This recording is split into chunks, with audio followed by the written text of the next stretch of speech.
Hello, hello, hello. Testing. Bop, bop, bop. Hello. Welcome back. Got a microphone today with semi-professional. So, I've done a couple of videos about alignment things. Did like a little jokey video about alignments, how to do a cheap alignment. Did a string alignment video, and in that video I said I would explain alignment things. So this is probably going to be the first. I don't want to do too much in one episode because it'll be too much. No one will care and no one will watch. So today we are going to be talking about alignment stuff, specifically race car alignment stuff. I say race car alignment stuff, I'm just going to be explaining what each thing is and how it affects the car. So, what is an alignment? So an alignment is, as you've seen before, with the string alignment. I don't know what to do with my hands. So what is an alignment? An alignment is your steering geometry. So it is setting up your suspension, your toe, caster, camber, and other bits and pieces. Today, I'm going to talk about some of those things. Obviously, because that's why we're here. We're not going to go too depth into it because you'll be bored. Check out my socks and shoes ensemble. I don't know if you can see.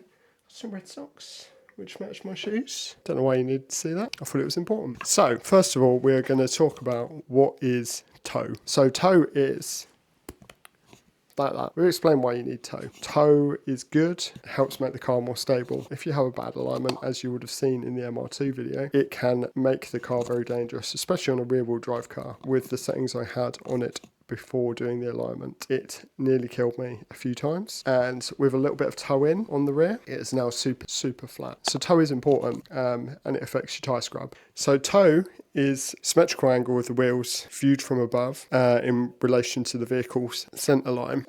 Toe in alignment means that the front wheels are pointing in, and a toe out means that they're pointing out. It's really that simple. This is adjusted via the track rod ends, as you've seen on the other video, on the end of the steering rack. We're not going to be talking about steering boxes because no one has steering boxes in a race car. So when carrying out alignment, you'll either have a small amount of toe in, which will push the wheels closer to the centre line of the vehicle, or a bit of toe out when it pushes the wheel towards the outside of the vehicle. So toe is measured, well, it can be measured in angles of degrees from the vehicle centre line. However, normally it's measured as the difference between the front of the wheel and the back of the wheel, and measured in millimetres or inches. I did cover this when we did the string alignment, so if you wanted to see a worked example, watch that video. Toe can dramatically affect how stable a car performs, especially at speed. It can also affect how sharply you'll turn into a corner or how stable the car is under braking. So on a track car or a race car, it's going to be different to what you'd normally run on a normal car. Generally, you'd run like zero toe, depending on if it's front wheel drive, rear wheel drive, what you're doing with it. But you're more likely to run a little bit of toe out on the front as it helps it overcome understeer and promote sharp turning on corner entry. At the rear, you'll probably have a little toe in as it helps make the car a little bit more stable under braking and acceleration. So that was toe. That was easy. I told you, it's real simple. We're doing real short. What is camber? Camber, yo, or as it's known, stance, I think, as the young people would say. Slammed, wanky cars with stretch tyres is what I think of when I think of camber. But camber is cool. You need camber, especially negative camber. You don't need positive camber. No one needs positive camber in their life. We need positivity, and negative camber is what we need. So negative camber, it gives you all the grip. I love camber. The MR2 has lots of camber, as you would have seen. I think I have like 4 degrees. I can't remember. Watch the video. It's probably here. I'm going to do this stupid thing with my hand again. Here you go. But camber good. Negative camber is good. It helps you have more contact patch with the track, and that is what is most important. You want as much of your tyre to be contacting the track as possible, especially through cornering when the outer wheel is doing all the work. You want all the grip on that outer wheel, which is why you want more camber, and we're going to learn why you need camber. I will explain it, but it's not very exciting, and I feel like I'm rambling. So camber is typically measured in degrees. Negative camber means that the top of the wheel is closer to the centre line of the chassis compared to the bottom, like that. Positive camber is the other way around, so it's pointing out, assuming I'm a car. On track, if you're hard into a corner, the suspension will compress, and the car will tend to roll towards the outside of the corner and the tyre will deform on the rim. With no camber, this results in the car rolling into the outside edge of your tyres, and it dramatically reduces the contact patch with the tyre on the track. Now, if you add more negative camber to the wheel, you'll reduce the tyre contact in a straight line because you're rolling along like this. It's a tyre on the outside of the corner, so if you imagine that's the corner, it's this tyre over here, not this one, that's doing most of the heavy load during the hard cornering. So this is the tyre that you want to spend a lot of your time focusing on, trying to get the most amount of grip. If you don't have enough negative camber, it means that you won't roll completely onto the tyre's tread during cornering, and you end up with like half the contact patch of the tyre actually on the track. Caster. Caster is great. For people that don't have caster, you need to get some caster in your life. On the Yaris, I had caster bushes on the bottom. That was a game changer in the Yaris. The steering feel was great. The self-centering was great. I have it on the MR2 because it is great. On there, I don't have bushes. So what I did is turn the top mounts so they're pointing inwards. It's really hard to do without a picture. I might put a picture here if I can be bothered. Caster is fantastic, and not a lot of people will touch it because they're scared of it. Again, most of these things you can't get done at a normal garage, so you're going to have to do it yourself or take it to a proper place to get aligned, because a lot of people will just go, oh, you need 0 toe and you need like 0 camber or whatever the hell the OE specification was to make your car feel nice on the road. Caster is mega. It really gives you an idea of how much grip you have available on the track. If you have more caster, more positive caster, you can actually feel that the steering wheel goes heavy. When you've got a lot of grip, you can actually feel how much grip you've got, which makes you know how fast you can go, and it makes you a better driver. And when it starts going light, you know that you've started losing grip, and you know what you've got to do because you're a race car driver. So caster is determined by the angle. This is going to be really hard to try and explain with my hands, so I am going to have a picture here. Probably got pictures for all of these. The angle of the strut itself and the position of the upper strut mount relative to the lower ball joint. Say the microphone is that angle, straight here, and this is a wheel. It'll be like this or this in relation to the wheel. That probably doesn't make sense. Hopefully the picture does. So it's essentially the backward tilt of the strut when viewed from the side of the car, if I didn't make that clear before, or the picture didn't make it clear. If you draw a centre line through the top mount and the lower ball joint, caster is the imaginary line that the wheel will turn through when you're steering. Positive camber, the top of the steering axis is tilted towards the rear of the vehicle, and negative camber, the top of the steering axis is tilted towards the front of the vehicle. Caster only applies to the front of a car. So positive caster. This aids in self-centering of the steering wheel. So if you're turning around a corner and you let go of the wheel will naturally want to straighten itself up. That is wheel self-centering. You'll see a lot of drifters when, I can't do it with one hand, but when they're like wop, wop, wop, and they'll let go and you'll see the steering wheel spin back to the centre, that is self-centering. The more positive caster you have, the more force is required to move the front wheels from the direction they're travelling, and it will improve your straight line stability. So running more caster, you'll see more negative camber on the outside wheel when you're cornering, and that means you can run less static. That means you can run less static camber. So when you look at a car, the camber statically straight, without compromising the tyre contact when you're cornering. So I really like having more caster. If you have too much caster, it will increase torque steer on powerful front-wheel drive cars like the Yaris or like four-wheel drive cars. So you have to be careful to get the mix right. Tyre scrub is not that interesting. It is basically scrub. If you think of a scrub-a-dub-dub, I can't think of anything to use as an example. If you try and push something across the carpet, the friction there makes it hard to push. It's the same sort of thing because your wheels are pointing out or in too much, you are forcing them the way they don't want to go, which gives you tyre scrub. So more toe, more tyre scrub going to affect your top speed, and it's going to heat up the tyres. But if you're on a short track, then tyre scrub can be good because it can put some heat into your tyres quickly, which is what you want if you're doing a short track, because you don't have enough time to get heat into them. So if you're sprinting, you want to get heat into the tyre really quickly. So you probably have a little bit more toe to get the tyres up to temperature a little bit quicker. Tyre scrub, it's not that interesting, but it's tyre scrub. Roll center. Now this is going to be quite hard to explain.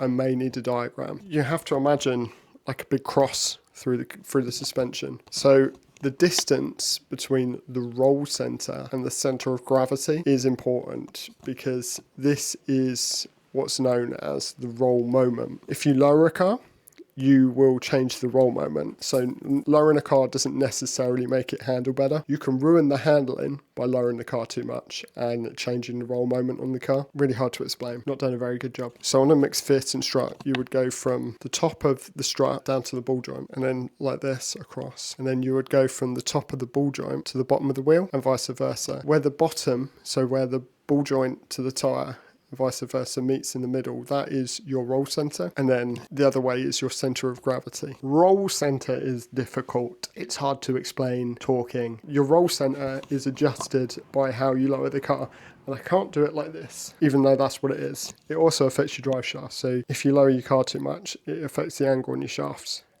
and they go from being like this to being like this. And then you wear out your CV joints. I don't know what else to tell you. Just go and get anti-lift kit. Go and fix it. I need to fix it on the MR2. So I need to put some hard race. Hard race, if you're watching, I need some ball joints. You do them. The Ackermann effect. This is one of the hardest things I had to get my head around as an apprentice. So the Ackermann effect is when the inner, so say you're driving around a roundabout, when the inner wheel turns at a greater angle than the outer wheel. I can't really do it with my hands like this. So hopefully I have a photo here. As I say, it's real hard to explain. I tried to get my head around this at college, looking at little pictures in books. That's right. When I went to college, we had books. We didn't have Google. Well, actually, it probably had Google. We had books. Books! So I had a little picture of a roundabout and a car going like this. The steering angles are different. You can't have the same angle on the inside and the outside wheel. That's all it is. If I say that, it makes it a lot simpler. That's your Ackermann effect. I'll put a picture of a roundabout up.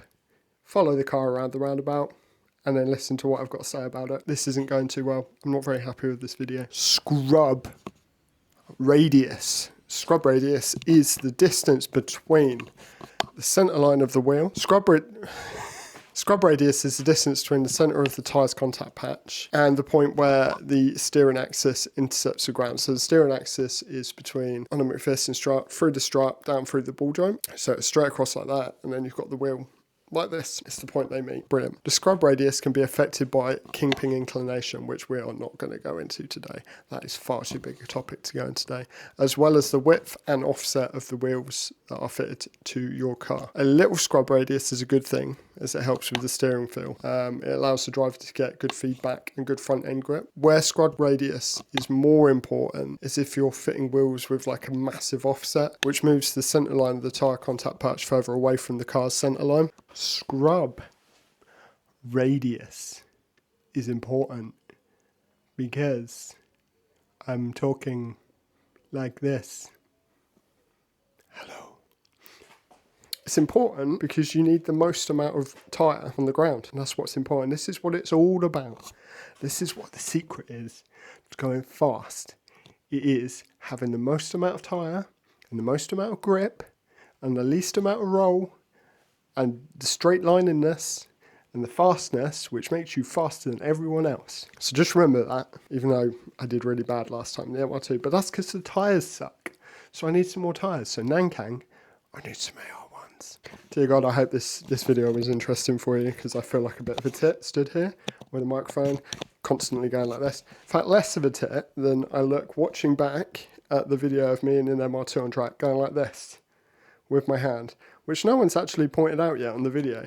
But I drive like this and then keep putting my hand out.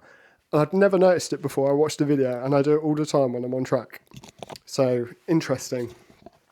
My shorts are falling down. That is it for today. It wasn't very exciting. It might have been exciting. I don't know. I just wanted to go over a couple of things because I did a video about string alignments and I did a bit about toe, and I tried to explain toe and it wasn't very successful. And if you don't know what toe is, and I'm just saying toe, who knows? You don't know what I'm talking about. So I thought I'd do a quick video to explain what each of the things are and what they do, and you can look at some pretty pictures and you can learn, and we can all be better people. And every day's a school day, because learning is fun and reading books is cool, and I'm super cool. So if you've enjoyed the video, there's more videos here. Subscribe down here. I'm making that really difficult to do at the end, but hopefully they're there. Until next time, subscribe, because I need people to subscribe. We have nearly 12,000 subscribers. I need more people to subscribe because it makes me happy. And your subscriptions equal my happiness inside. So the more of you that subscribe, the more happy I am and the more videos you get for free. It's just my time that we're wasting and the internet. Okay, bye. You are absolutely no use. Absolutely no use. Queen for the day. What use are you? You don't even... Also, I was... the microphone's stifling. Sounds rattly, that's not good, is it? Also, I was just packing away and I thought about an extra little thing that we should discuss. Is there is some big things coming in the next coming weeks, specifically in about, I'm trying to work it out in my head, 2 weeks. So, as you may or may not know, I am in charge of sales at Boffy, but instead I'm going back to... I need to fix the microphone. A few moments later. Microphone is no longer falling apart. So big news is I will be going back to Fensport. I used to work there, as you know, running the workshop for 5 years, I believe, and I left to give up the tools. So I'm not going back on the tools. I'm going back to be sales and social media manager. So there is going to be a lot more content coming out with them. There'll be cool stuff coming in sales wise, which will give us an opportunity to work on some cars in the workshop, which means we can do some cool shit that I couldn't do at home, such as the engine change in the MR2. And it means I have a ramp and I can get it in and out without having to worry. We can film in the workshop and just throw the thing outside and get the scrap man to come collect it. That's interesting. If you want parts for Toyotas, give me a shout. I'm going to be selling you lots of stuff. Means we can get more cool stuff. I don't know what I'm talking about now. We're just rambling. So keep an eye out on socials for when I am there. I'll do a little bit of an announcement when I arrive. We'll do a little walk around, not of here, of Fensport, and we'll show you some cool cars, cool Toyotas. We'll have a look at the GR Yaris that's there. I'll wander around the stores maybe. I don't know. I'll show you around. I'll show you why it's cool. I'll show you why Toyotas are super cool, why I am also super cool. I am rambling, and I'm going to go and edit this video now because it's probably coming out tomorrow. So good night. Okay, love you, bye.